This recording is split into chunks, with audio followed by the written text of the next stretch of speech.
and start recording. And I can curse and like that, like just talk. How you talk. Yeah. So like you see, like I'm like kind of. Yeah. No. I can be all formal and shit, but I would rather it's this way. better to be More you genuine, cuss. right? Like yeah. So we'll just get straight into it. Mm-hmm. Thank you for doing this. No worries. If you don't mind just telling us your first name. It's a Hezha, Hezha. Could you start off by just telling us a little bit about your childhood? Sure. So I'm from Kurdistan, Iraq. I'm 26. I was born and raised there, lived there for 21 years. Then I moved out here to north of Poland. Now I'm living in the capital currently. My childhood. I'm from that area where like I got my first phone when I was like 13, right? So I really got to like enjoy like a proper childhood, going outside and doing shit, right? Like, I did a lot of fucked up shit. I was like one of the worst kids that you would have to like deal with, right? Yeah. So that was the best part for me, to be honest, like about my whole child. Like I enjoyed every single bit of it, like the good and the bad, right? It was like I was just a kid, so didn't really think about it that much the way I do it now. But now whenever I'm nostalgic, I'm just thinking about my child. It's like I fucking loved every minute of it, right? It's like no responsibility, just fucking playing, just being in the moment, right? Like so, I loved it. My childhood was like, it was amazing, to be honest. A lot of traumas and shit, but we're probably gonna get to that later. Right. What were your dreams as a child? Ooh. Mine or my family's? Yours, your own. Because I'm from Middle East, right? So I was like crazy impacted by the culture, right? Everybody gotta be like, like either a fucking doctor, lawyer, engineer, all this, like this immigrant bullshit, right? Like realistically. Yes, and surprisingly, I fit into that category. I think it was like where I was like in 5th grade or 4th grade. I wanted to be an architect because I was very good at math. But then like when I grew out of it, I always wanted to be a pilot or just flying, right? Anything related to flying. But when I actually grew up and became an adult, I think you'll be very surprised by it, but I would want to be a lobbyist. I know it's not something you probably hear every day, but I always liked, like the people working behind the curtains, right? Mm-hmm. Not this fucking spotlight shit, which is very ironic right now, but me being in front of the camera. But I always, like admired that. It's like it's a lot of power in that, right? And it's interesting. Like I'm a person that I get like bored very easily. So for me, most jobs and shit is probably like boring and like repetitive, but when you do something like this, it's quite something to say the least, right? Yeah. Could you tell us about your relationship with your dad and how that relationship felt for you growing up?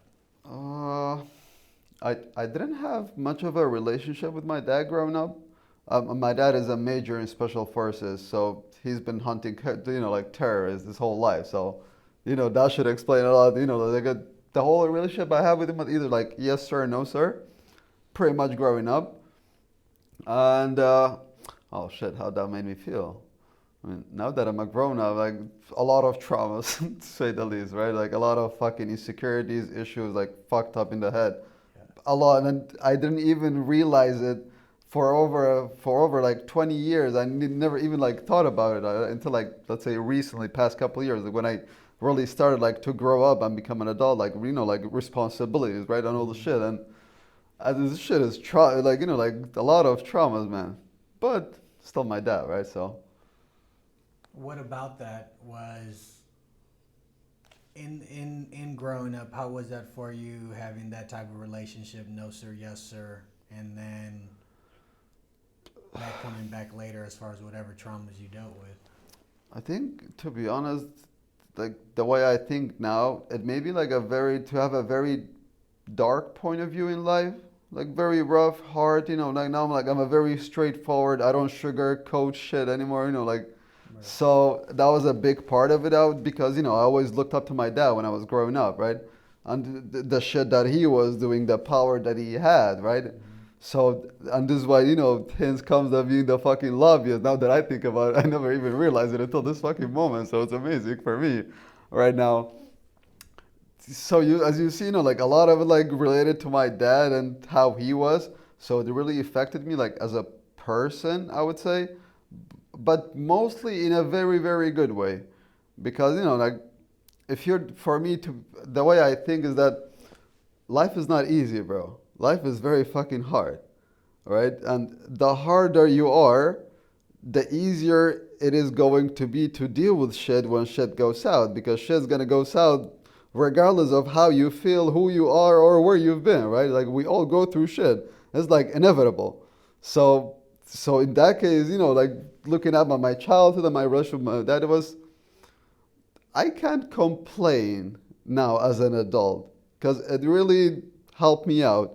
Being realistic, right? Going through all the shit, or like how he was so tough on us, and how I'm like tough on everyone, like, on myself and everybody else, which is not always a great thing. But overall, I think it worked out pretty fine, right? Still here, so it's not bad at all. What about your relationship with your mom and how that felt? Oh, she's the best thing in the fucking world, man. Like, everything I've ever done in my life was probably because of her and for her first, and then myself. Period. Like, How's that feel? amazing. I mean, moms are very hard to describe for me. It's to say they're the best thing in the world is like very underrated. It's like for me, like undescribable. Like, you see, like I can't even like put the words out. Like when I think about my mom, it's that much. What's the biggest thing you learned from your parents, good or bad? Ooh. To be honest, to be straight as a person, like just to be straight and no fucking around, right? Like my mom, like a lot of my like soft side is all purely because of my mom, because of the love she gave me, and all the hard, like everything, my qualities, like the hard side of it is all because of my dad. Like I was taught to always, be a decent fucking human being, regardless, right? You know how this cliche they say, treat others the way you want to be treated, all this bullshit, right? In that sense, but in a very practical, realistic way, right? And and the bad thing is that they did a lot of stupid shit. My parents, they didn't really like, like they're lower. They always been like lower middle class, like average ish. Even though my dad was this and that, right? But they didn't know what to do well, like, to try to like succeed in life, depending on how you want to define success, Mhm. right? In the sense of like financial freedom, blah blah blah, all the shit, like the typical daily life struggle for an average Joe, right? Uh, and also because of like how tough my dad was on everyone, I was, like it really taught me to not be like my dad, if that makes a lot of sense, right? To just, I don't need to be a dick towards everyone or be an asshole.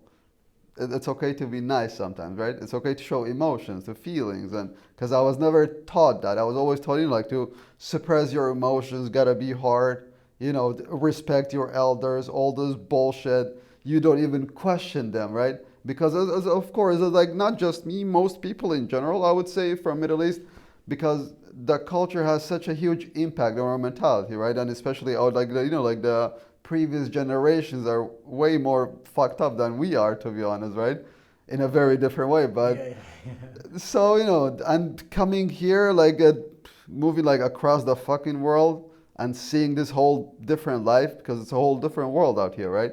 Compared to fucking Kurdistan, Iraq, like the whole Middle East. So, and I see that the things that I was taught back home might not be as useful as they would be back home here, because it's fucking different here. Gotta have different skills, gotta have different mentality, right? But of course, I'm the type of person I would never want to lose my core values as well, right? Because it's like so, it's like so deep in your core, right? And it makes me the type of person that I am today. So it's very fucking hard to like try to like juggle in between those the things that you experience here and from like my past and my back home and my background is, but it's fun, I guess. Can you tell us about your first love and how that felt? And it's whatever you associate as your first love. So it can be a person, place, thing. We're talking about like childhood love or like Anything, proper. anything. Uh, well, here's a crazy story. So obviously, like it's like the oldest trick in the book. All this shit, right? I fell in love with my best friend when I was a teenager. Yeah, I know. Like, it's fucking hilarious. Uh, and me being the type of crazy motherfucker I am, so she was born and raised in Canada. She was Kurdish though. And then she moved back with her family when she was 13. And we were like, like in the same class in high school. We had very, very similar personalities, family issues, like daddy issues and all this bullshit, right? So it really helped. And after we graduated high school, I got a scholarship into a University of Moscow for aerospace engineering. So that was fucking something. And but even though like I have no fucking regrets about all of this shit because this is like how I actually got here. So she went to a private university, and I said, "Fuck it, I'm gonna go to the same university."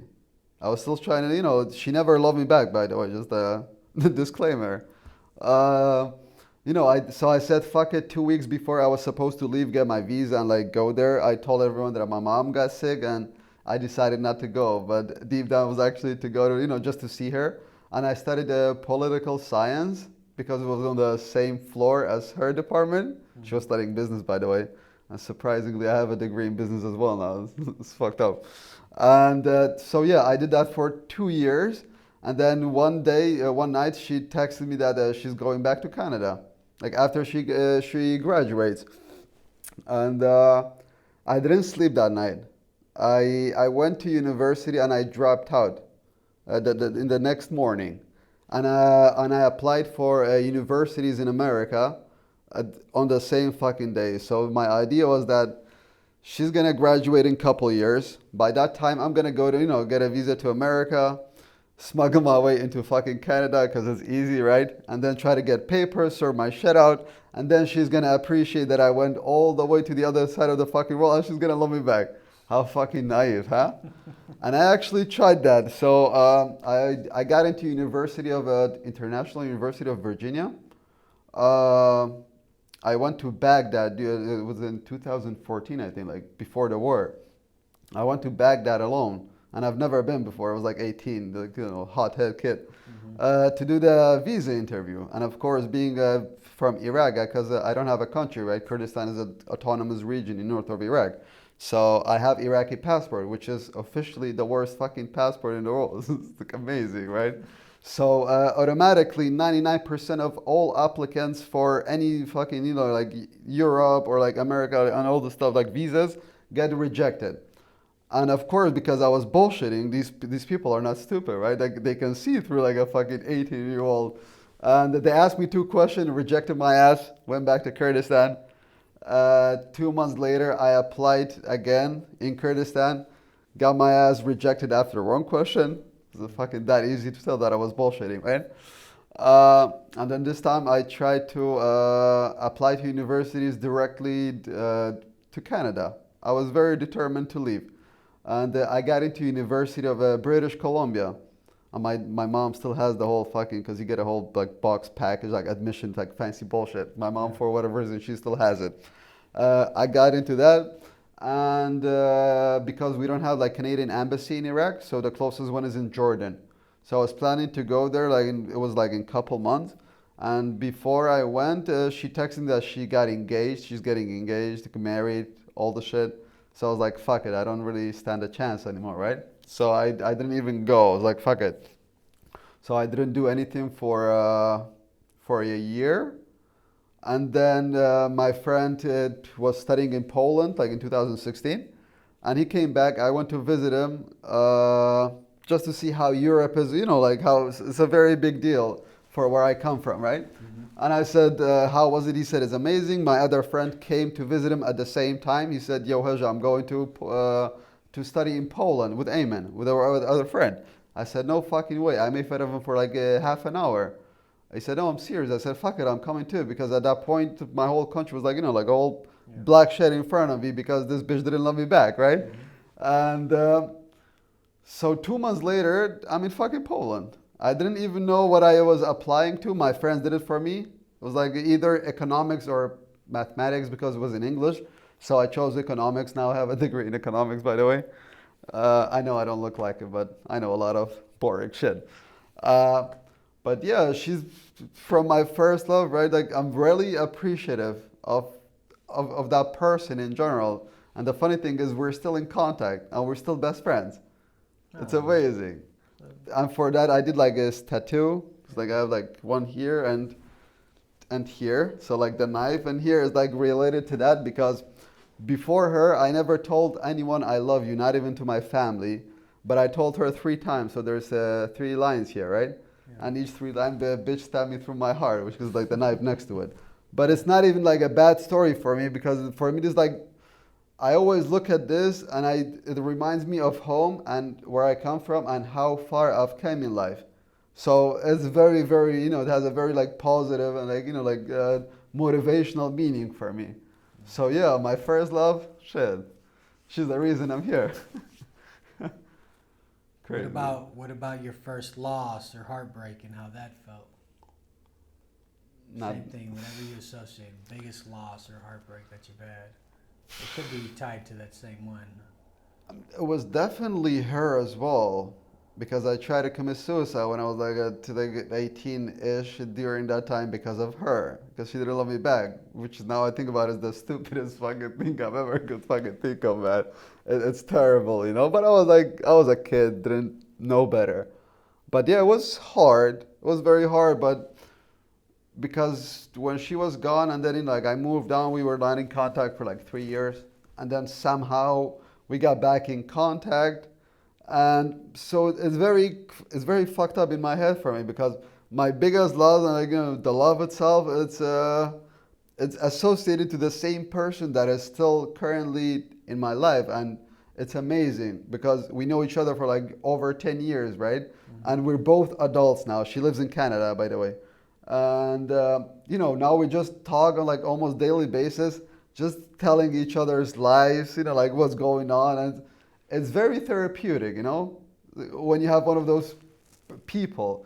I know it's not very common, right? It's like once some bitch breaks your heart, you don't really stay in contact. But for me, it was never like this because we were both now at this point grown up enough to understand that you can just care for each other and fucking let go of all this bullshit, right? And because it's like pure love. It doesn't have to be romantic, but it can still be there. Who would you say first taught you what love is and how? My mom, obviously.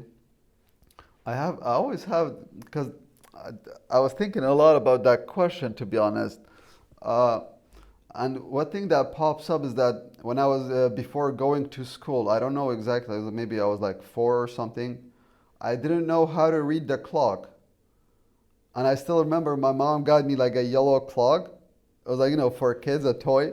And she sat down with me on the kitchen floor, and she showed me how a clock works and how to count, how to tell time, because I couldn't tell time, I was that young. And for whatever reason, this memory is associated with that, as an answer to that question. And now, because now that I think about it, it is like just imagine, For me, that would be the answer, to be honest. Like this memory is, like my mom, and because I still remember her face, like she was like, pure love. Amazing. How do you define love? Oh, that's a fucking hard question. To be yourself around that person without having the fear of judgment and not hiding your sides, your bad qualities, your bad traits, and for the other person to accept it without judgment and still be around. That's fucking love. So unconditionally, right? Even though I don't really think it exists, to be honest, like realistically. But it's always nice to have hopes and dreams, right? What's a good day look like for you? Or I have this tradition that I try to apply, Sunday fun day. And on Sundays, I'm chilling. I don't give a fuck if the world ends. I'm chilling with my dog, with my girl, or even alone, right? Because I smoke a lot of weed, like so on Sundays, I just try to chill, smoke, go for a walk with my dog, just play, and just chill, make one of my like favorite meals, maybe go out, like a very mundane, boring bullshit, right? But to try to enjoy the small moments, right? Otherwise, what's the point? What about a bad day, and how do you get through that bad day? Fucking Mondays, man. Fucking Mondays. Know what I have a lot of anger issues, and I have ADHD as well. So that's not really helping my, my thoughts and all this bullshit going on, right? And usually on Mondays, there's a lot of work. I work in IT, by the way, in a bank. What the fuck? Yeah. So we have a lot of like work on Mondays. So, you get really exhausted. And of course, me being the type of person I am, exhausted, obviously, for most people, right? You get angry and I get triggered very easily because I'm a very emotional person. But how do I overcome that? I just smoke a joint, to be honest. It calm down a lot. It really helps me. For me, a lot of people have a lot of different views about weed in general, like marijuana. But for me, it works very differently because my head, there's so much shit going on in my head all the time. So the weed actually slows it down. It doesn't kill me, but it slows it down and makes me feel like I'm a better person because I'm calmer. I don't have all these thoughts, all these anger issues. So, and if something I know is making me a better person, I will do it. All right. So this one really helps. Or just my dog. I mean, he's called Keyshawn. He's like literally like a fucking fluffy live teddy bear. He looks like I'll show you later. He's like a fluffy live teddy bear I have at home. It's amazing. Like, dogs are the best thing that ever fucking happened to humans, for me, to be honest. Yeah. What's a person or an event that's shaped you, good or bad? How does it feel when you reflect on that person or event? Ooh. I've done a lot of shit in my life in a very young age, so I have a lot of those people, right? But to not go too far, my dad, right? Let's keep it in the family. uh, I remember when I was a kid, my mom had a house. She had her own house. But my dad sold it to get a fucking car. It was like early 2000s because cars just came to Iraq and it was like like the next big thing, right? This motherfucker sold a house to get a car that was not even his, right? And this always like for me associated with to never be like that and to always, it shaped me to a person to be very strong and very determined and try to get as much as possible so I would not end up in a situation or position like this to do a fuck up mistake like that, if that answers your question. What were the repercussions of that mistake? I'm just curious. What happened after? Well, shit, living in rent up to this day. That's why it's very surreal for me that I'm here now because I'm not the type, or the background to be able to go all the way to the other side of the world and get a fucking proper education and build up myself with the support of my family. So it's, very surreal. But the repercussion is that he fucked up, And now they have to live with it, not me. I'm a grown-ass man. I have my own life. They have their own. But they're also very aware of that as well, him especially. That they fucked up, right? And that they're the ones that has to live with it and no one else. And somehow they're very okay with that, which I find amazing. You gotta have a lot of strength to accept those big fuck up that he had and impacted your life and your whole family's life. It takes a lot of strength for me, I would say. Crazy. Do they still have the car? Fuck no. He got a better car now. Yeah, he flexed it. But at least he got a car though. So that's something. What would you say inspires you? What inspires me?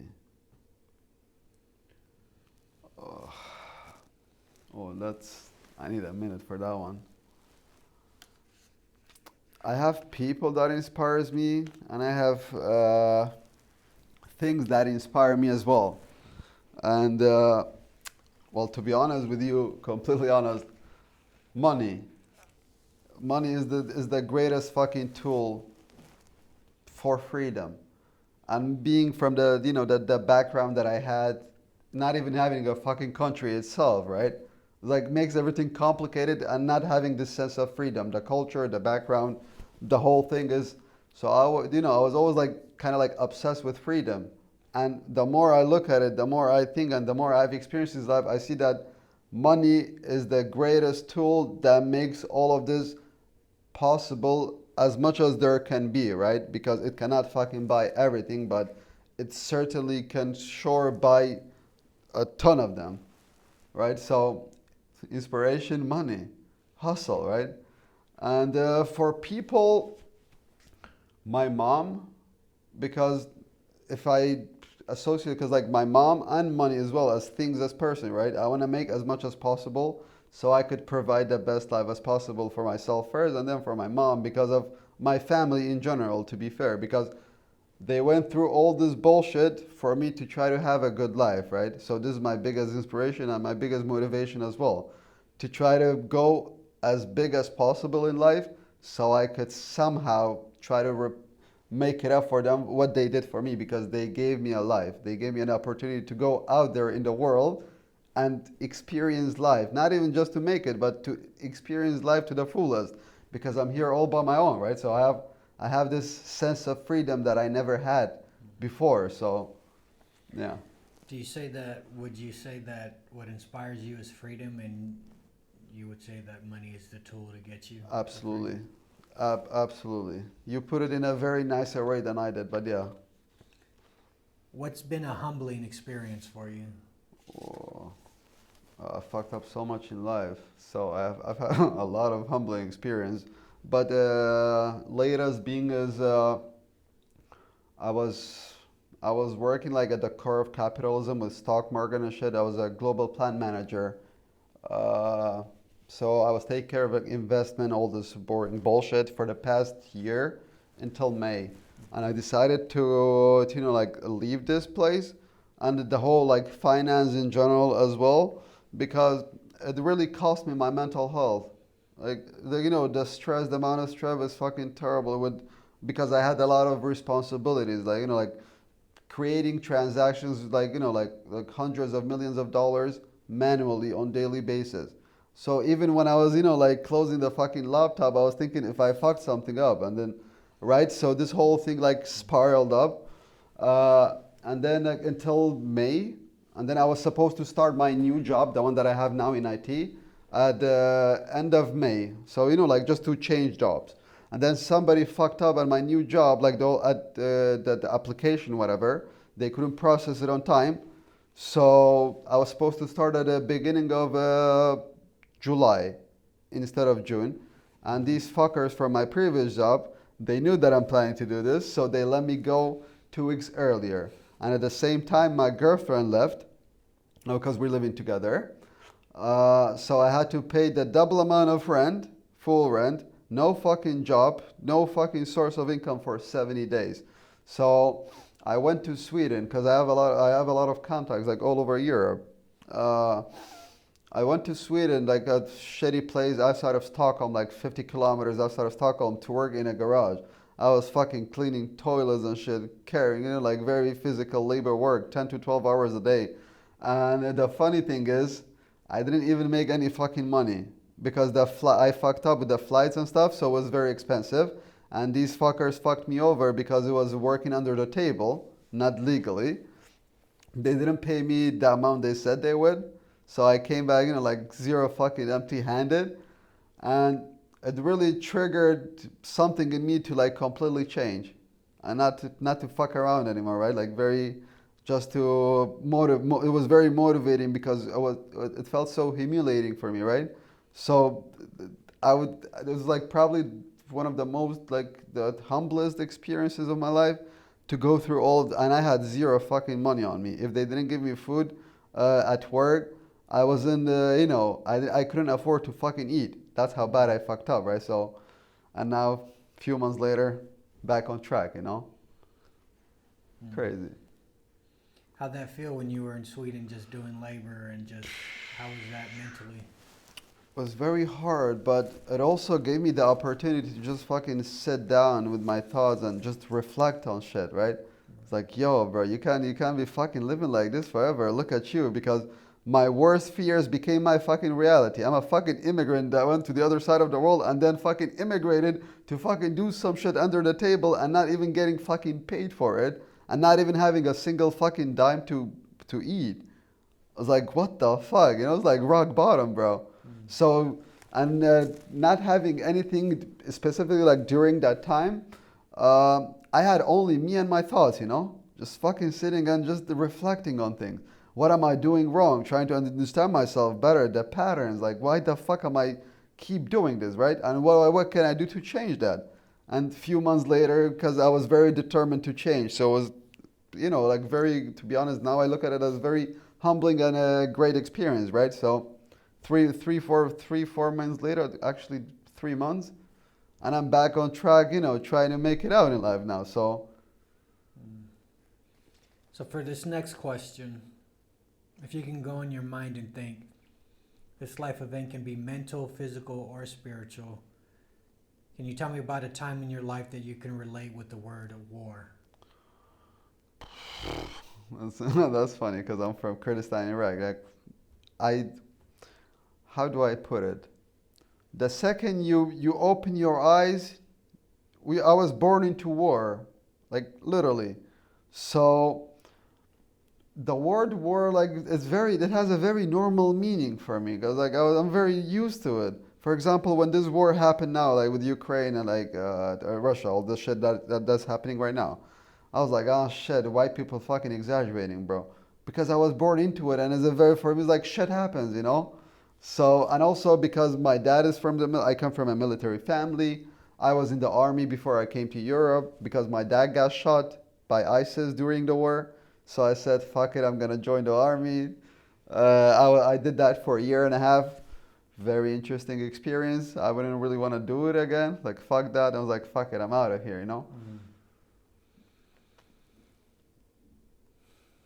How is the, growing up in war and growing up in those arenas desensitize you a little bit?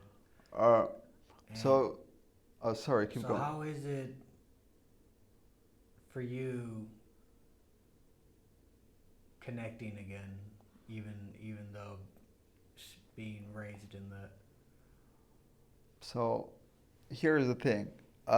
Kurdistan itself was always safe, right? Because we have borders with Iraq while we are part of Iraq, by the way. So even when the ISIS war started in Iraq, we were only protecting our borders so they would not come in, right? And I lost my train of thoughts. How is it for you? How is it for you? I mean, growing up in that arena where there's, at least the weight of war. Okay, now I got it back. No worries. Yeah. So to continue, my thoughts are back somehow. As even though it was very safe, but because there was still war going on all over, right? Because Kurdistan is the borders, Iraq, Syria, Iran, Turkey. Just these fucking wars, right? All fucked up. And all of them fucking hating us because they don't want us to be a country because we have a lot of oil. Hence the Iraq war. You have this constant mental pressure on fucking everybody. Young, old, rich, poor, it doesn't matter, right? because you have shit going on out, like, like your neighbors, right? It's like there's shooting and shit going on like at your neighbor's place. So there is that as well. And also due to the fact that there is constant war going on all around you, it fucks up the whole economy, the whole mentality, right? It makes you, like less emotional, have, like less empathy or more, for me, depending on the day, right? So this constant mental pressure is, it's not a very pleasant thing. I mean, I'm sure a lot of people like can relate to that, right? But especially people at war, this constant mental pressure that some shit might go down. It's terrible, and it really fucks you up as a kid growing up. Did you get, when you heard about the war breaking out in Ukraine, which is, right next door, did any old emotions come up, or were you already kind of just another day? Here's the thing.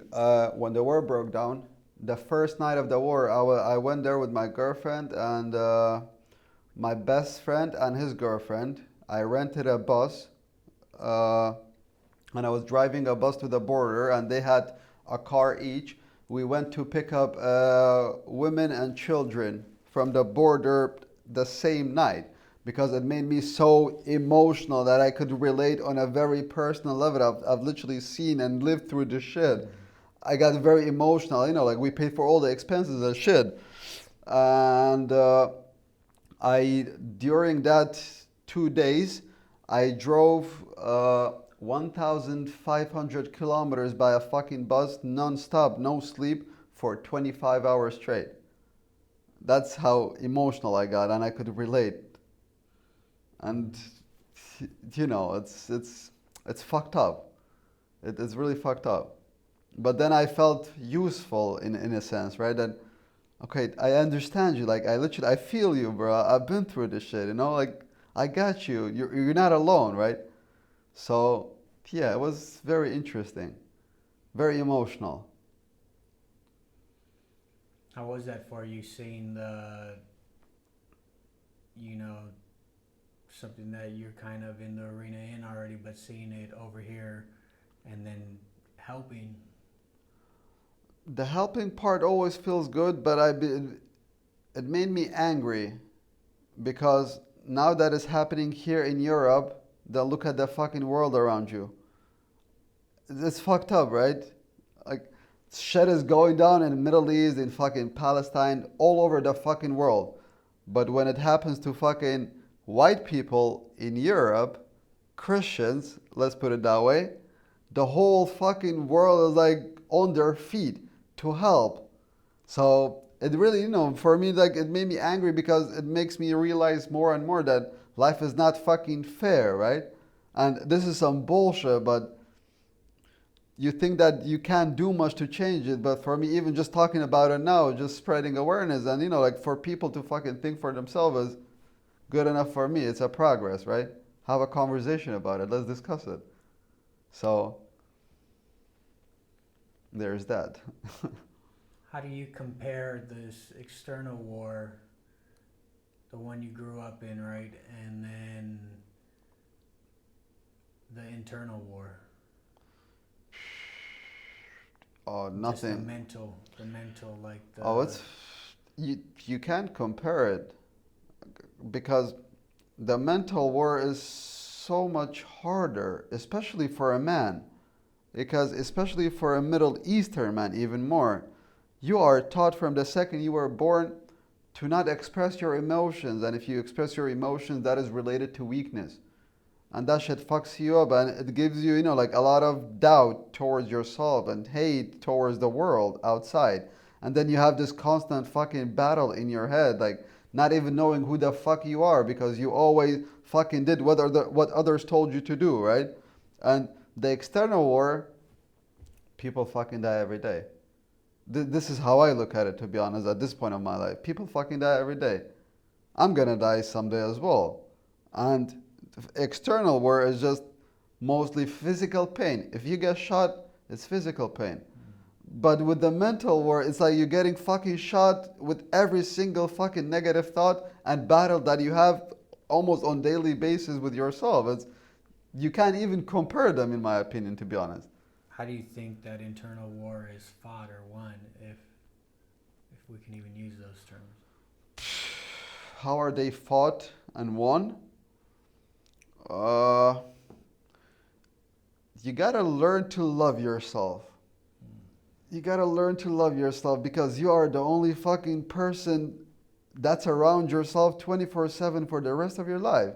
And if you think badly of yourself and not loving yourself, what about the fucking rest of them, right? If you love yourself first, others will follow. And this is what I'm trying to do, like right now, in my life at least, right? To love myself, because when I love myself, I'm gonna take care of myself, and people's gonna see through that, right? And then it's like it attracts itself, right? You think positive, positive shit is gonna happen. Is that? I know it's way easier said than done, of course, right? But the concept is that, right? Just you gotta learn to fucking love yourself, man. Otherwise, if you don't love yourself, what's the fucking point? What does that look like, loving yourself or loving oneself? Very simple daily life shit. Go to fucking gym. Try to work out, physical exercise, right? Go for a coffee, go for a beer with a friend. Talk some bullshit with the people around you. Have your favorite meal. Play with your dog, with your pet, with your cat. You know what I mean? It's the small things. Going to work and having a pleasant day, just socializing, helping people out, feeling useful, doing something, right? Completing these small tasks. They give you these dopamine kicks, right, to keep you fucking going. It's the small things. Daily life, boring shit. But if you do those small things right, they're gonna add up, right? Compound interest. So it really pays off. And it's very hard at the beginning, probably in the middle and the end as well, but it's worth it. Because then when you treat yourself right, you're gonna feel better about yourself. And when you feel better about yourself, you have more clarity in here, right? I mean, that's obviously the goal, the ultimate goal for everyone, I would assume, but way easier said than done. So for this next question, it's the same type of question. If you can go in your mind and think, this life event can be mental, physical, or spiritual. Can you tell me about a time in your life that you can relate to the word peace? Yeah. Latest one is being, I went skydiving a few weeks ago for the first time. I always wanted to do that, but it just never worked out. And the word peace, we were fucking flying over 4,000 meters. I don't know what, yeah, for. Hi. Yeah, it's very fucking high, right? And we were free falling, so that's before the parachute, right, opening. And if you look up, it's very hard to try to look up and not look down on the fucking falling directly. But when you look up, you see the end of fucking horizon, bro. And for me, that was probably the most peaceful experience I've ever had, because you're literally going down at the speed of over 200 kilometers per hour directly to the fucking ground, over 4,000 meters. So you have no time to think of nothing else. You are purely in the present, and you look fucking up, you see beyond the fucking horizon, like the end of the fucking world. Amazing, peaceful at its best. Do you think you have those moments and you can have those moments in day-to-day life? Yeah, might be in smaller dosage for sure, but every time I fucking see my dog, playing with my dog, right? Being with the people around me, and for example, with my girlfriend and my dog sitting on the couch after a long day at work, we're gonna be smoking a joint, making we love cooking at home, right? So we make a very good meal, and we're just sitting eating high as shit, laughing our asses off, especially on Mondays, and I'm watching a good documentary on Netflix. That's peace right there. What's one of the hardest things you've been through, and how'd you get through it? Moving to Europe, because it's like I said before, it's a whole new world. It's a whole different world, And I always thought it's easy before actually doing it, and I didn't think it would be that hard. But now I understand why most people can do it, because it doesn't matter where you're from or where you're going to, but as long as you're not in your home country, it's very different, right? It's not your game, it's not your rules. You gotta play by their fucking rules. You're playing their game. And you have to understand that, in my case at least, you know, you don't have the same rights as those people here, and it's okay. It's understandable, right? Because you're not one of them, and you probably never will be, especially fucking looking like this, living in Poland, you know? You have those moments, trust me. This racist bullshit. But yeah, it's definitely the moving to Europe. It's extremely hard. I was crying for the first 2 weeks every single night. It's like drinking, you know, like getting drunk as shit and just crying, like, you know, like just missing my family. And I was like, what the fuck? I didn't even know this is like feeling like this is even possible, right? Because I always like hated where I was from, and I never thought I blend in with the mentality, the old bullshit. But then fucking crying like a little bit, like for 2 weeks, like, you How know. was it moving here, and then you know, how was it the language barrier, and then trying to figure all that out? It was fucking horrible. I still don't really speak Polish, by the way. I've been here for 5 years, but it's one of the hardest languages in the world to learn, by the way. It's like in top 5. So, for the first 2 months, I had a piece of paper because I couldn't even read Polish, like, you know, because it's like English, like letters, right? They're like alphabet, but it's all different. You probably noticed that a bit as well, right? And these long ass fucking words, man. Like, what the fuck? I had a piece of paper with my address on it for the first 2-3 months. And I was giving it to fucking taxis because I couldn't even read my address. My address was, by the way, Bidvi Podpovtsami.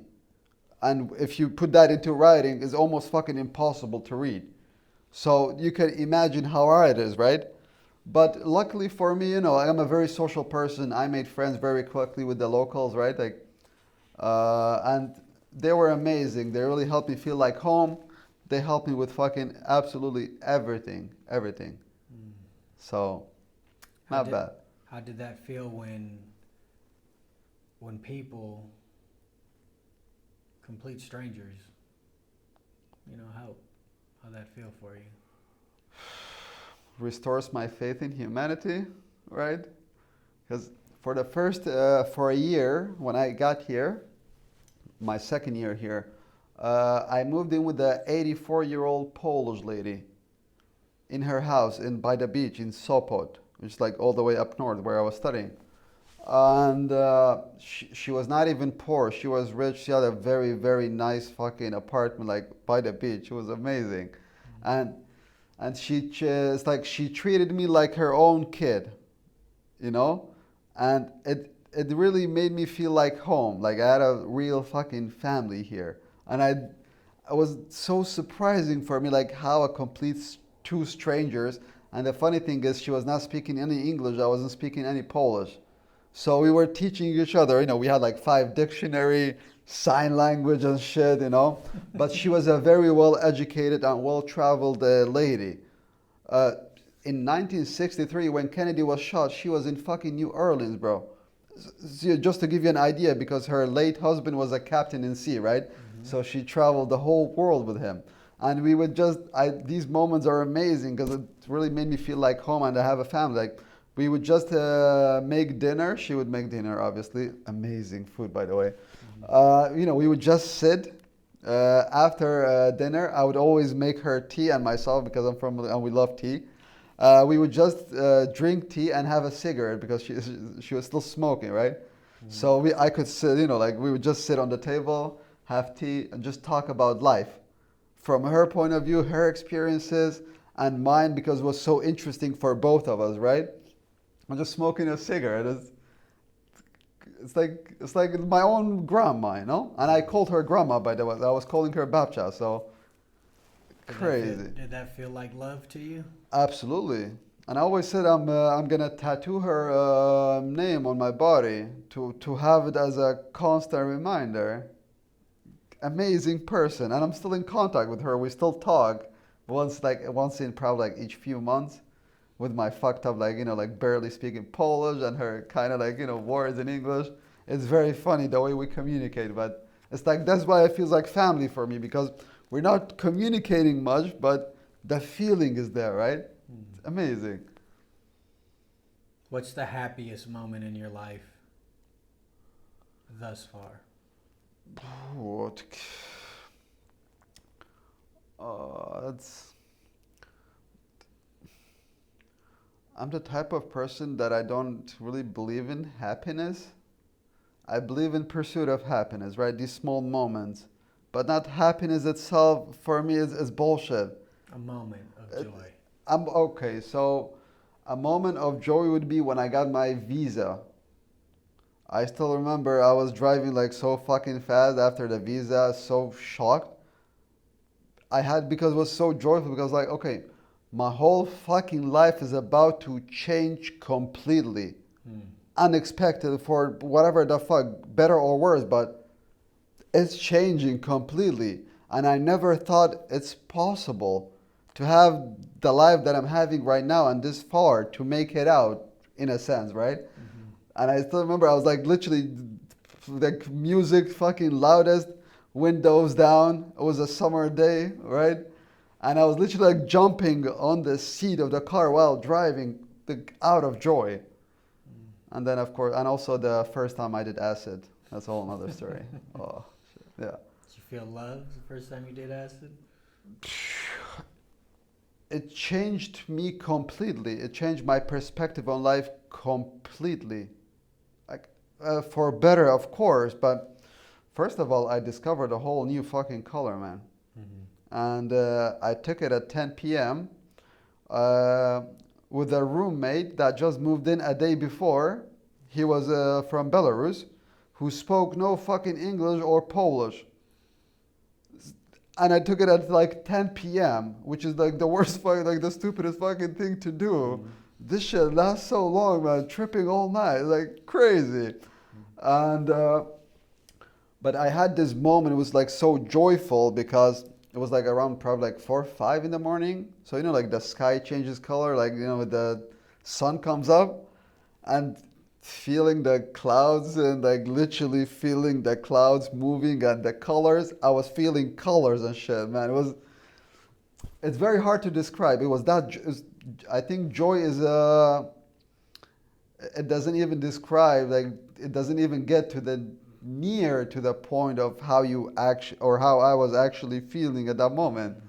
It's like mind blowing. How did it change your perspective? Just curious. After that I stopped giving a single, I don't give a single fuck about what people think of me. I don't give a single fuck. I'm living my life for myself. I wasn't fucking born to please others. That's not an excuse to be a fucking dickhead. Don't get me wrong, right? But I'm here to fucking live life now. And it really showed me because it showed me a whole different dimension of reality on this, right? That how nothing really fucking mattered except the fucking present moment itself. Because you only live that moment only once and it's gone. And everything is 99% of the time, I would say, everything is okay at the moment right now. It doesn't matter what the fuck you're going through, what I'm going through right now. We're okay. We're sitting having a conversation. And that applies to everyone based on their circumstances and situations. It's always fucking okay in the present. But we're so caught up in the fucking past that creates fucking regrets and anxiousness because we're thinking too much in the fucking future. And we're not even living in the moment, right? Like what we're doing right now, right? It's just, everything is okay now. So I just saw, right, you get the visa and, I'm a visual person. So like you feel that joy, right? Because at that point that everything is just going to change like that. Yeah. And, how do you accept that joy with also the weight of leaving everything behind, and like kind of like, how do you carry those two, or how do you deal with that? Was it just like, hey, I'm moving forward at all cost, or I'm honoring, like, how does that work with knowing all the shit that's going on over there? I mean, it's interesting the way you put it, like, like leaving at all cost, this stuff. But how do I put it into words? At the same time, when it was happening, this joy that I was feeling, but at the same time, I was never fucking scared that much in my whole fucking life. Because, again, everything is fucking changing, right? So for me, joy, change, sad, change, all these, like, like related, like being scared, right? They're all correlated with each other. But it's just different fucking emotions, to be honest. Right. But, like, like the whole point is to not fucking stay still. You gotta keep fucking going in life. For better or worse. But you can't just fucking sit there and don't do nothing. Otherwise, you're not really fucking living. You're just breathing, man. Fuck that, and I don't accept that. Not after all this bullshit that I went through, like... What keeps you up at night? The fucking world and how fucked up it is. People in general sucks, man. Most people are terrible nowadays. They always were, probably, but now it's just more visible because we're way more connected through social media, right? And you see more of actual, like, human nature, man. Like, fuck people. How do you, we're those people, right? Yeah, absolutely, absolutely. So how do you think those things and not become so maybe critical of everything and still like, because you have those moments with your dog. Of course. I think as cliche as it sounds, it's love. Yeah. We don't fucking love each other anymore, man. We're so fucking separated. So, divided. Especially where the fuck you come from, bro. That place is fucked up nowadays. It's like worse than fucking Middle East, like wild ass West, This is how I look at it. Yeah. You're so fucking divided, like it's insane. It just looks that way. Oh, you'd be surprised. Okay, maybe not because you're from there, but... It just looks that way. I think deep down, the division is stoked, yes. But deep like down, crazy. When it comes to the regular person, we just want to... Everybody does, right? Doesn't it? But now we're from where, like in America, the government doesn't really let that fucking happen, right? So in Europe, let's say comparing here and there, here you don't see that much. It's not so visible, right? Mm-hmm. It's happening everywhere. Fucking governments, right? Just dividing because it's easier to control the fucking people when they're divided and not fucking united, right? Mm-hmm. It's like, it's that straightforward. And this is the reason that we're not loving each other anymore and the whole world is going to get fucked, in my opinion. How do you think, what is a path to you that sees people loving each other on a progressive scale at least? Oh. Like, how do we get there? You gotta keep fighting and to think for yourself, but most importantly is that opinions are subjective, right? So it's okay to have different fucking opinions, to be tolerant towards other people's opinions, perspectives, because we all see life through our lenses only, through our perspective, right? So the same experience we're probably gonna look at it in a very different way, right? But the important part is that to understand that it's fucking okay. It's not end of fucking world if we disagree on some shit. And this way it brings like unity, like on smaller scale, and then it's a very long progress, like a process, right? But the ultimate goal, the more we understand each other and be more accepting towards each other, the easier it will be. Let's put it that way. What keeps you going every day? Reminding myself that I'm never gonna fucking go back to the place I used to be, And it doesn't necessarily have to be like my country, but my past experiences. It's like, fuck that, you know? I'll never go back to that place, man. Gotta keep going fucking forward. Imagine you're in the hospital today with only hours to live. What would be your regrets, if any?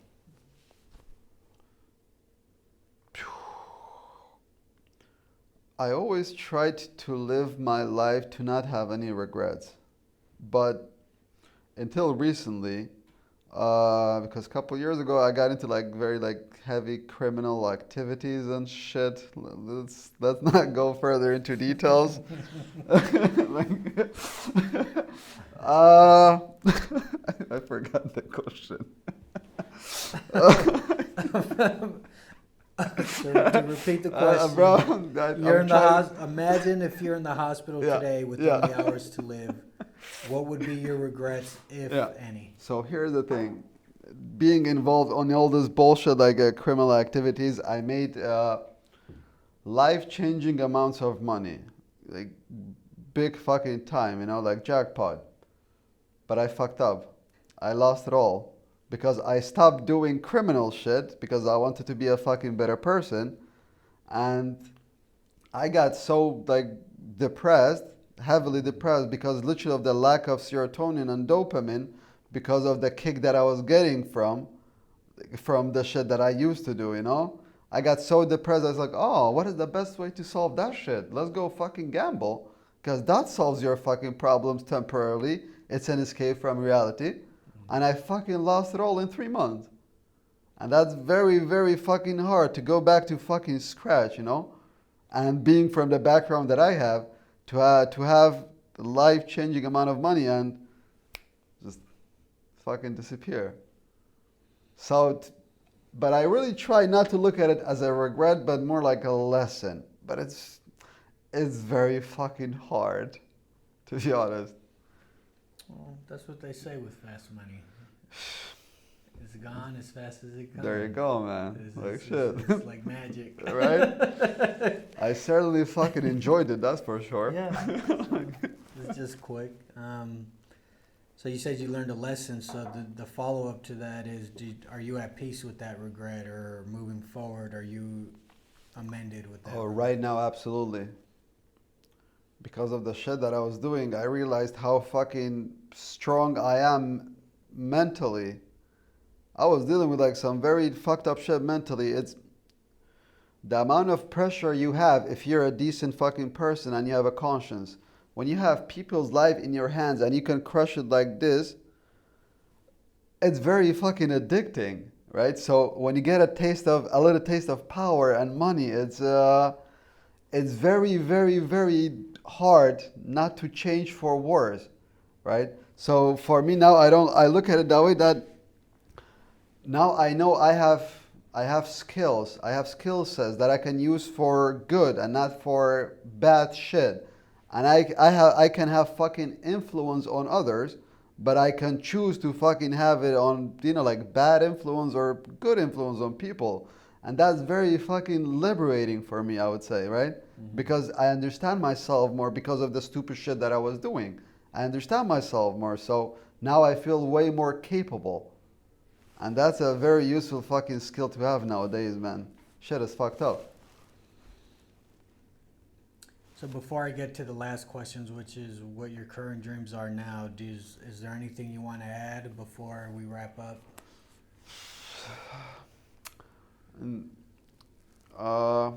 This shit is all like fucked up for me. I never thought I would do such a thing. And for example, even this what we're doing right now, I can't even probably like share it on my store, like socials, because of there are people following me from back home, right? And I'm a very different person here, and I have a very private life that I don't share with people back home because they think so differently.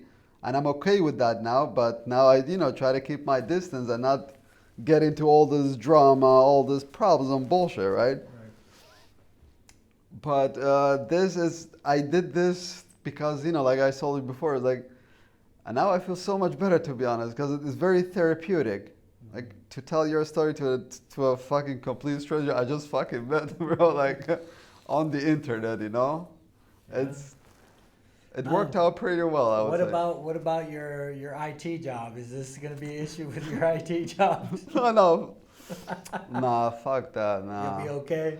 Bro, I'm always gonna be okay. I don't give a fuck. I don't give a fuck what happens. I'll always be okay. I have a lot of confidence in myself, so no worries about that part. What's one of the things you think that you can, to somebody who's back home, who's still in Kurdistan, who's a young kid, what would you tell him? As terrible as this sounds, get the fuck out of there, man. But it's purely my personal opinion, right? I still love where I'm from, my fucking country, and my people. But I just have a different mindset that I do not agree with that mentality for the most shit. So, and also for them to think for themselves is very important for me, right? Because the more you think for yourself, the more freedom you have up here. The more freedom you have up here, the more freedom you have fucking outside. Regardless of whatever the fuck is happening in the world, man. Because shit is always happening in the world. It's a big ass world. So you told me what your dreams were as a kid. What are your dreams now? To be free. And you can interpret out however you want to because it's very subjective as well, right? We all have our own definitions of it. And to make it easier for you, my definition of freedom would be to not worry about having a fucking floor under your, like underneath, a ceiling above your head, food on the table, and having your people taken care of close to you. That's freedom right there. You're the co-author of your life story. What's your picture perfect ending? And it's not necessarily the end of your life. It's more if your life was a movie or a book. What's that like beautiful ending that you have? Huh. I'm trying to live more like white people nowadays, so these fuckers know how to live life, man. They're enjoying their lives and shit. So you have a fucking dog, couple or maybe more than couple of kids, settle down. This boring bullshit that most young people don't really like to even do nowadays, right? I know I sound so fucking old. I'm only 26, but the ultimate goal obviously is right, just to create a family, my own family, and to take care of them to the best of my abilities, right? This is why money is so important for me, right? Because if I have money in the fucking world we live in now, if you have money and you have kids, you can provide the best fucking life possible for them. And this is what I want, right? So this would be the dream because I'm not a person that I don't fucking chase after happiness anymore. This is bullshit, man. I'm chasing like after purpose and meaning. So I could find peace and be, be content within myself, right? And what is the fucking better way to do that than starting a fucking family? But of course, you can't really do it, right? Unless you get that, you gotta get them papers, bro. Shit, you know. How would it feel? How would you think that picture perfect ending would feel for you?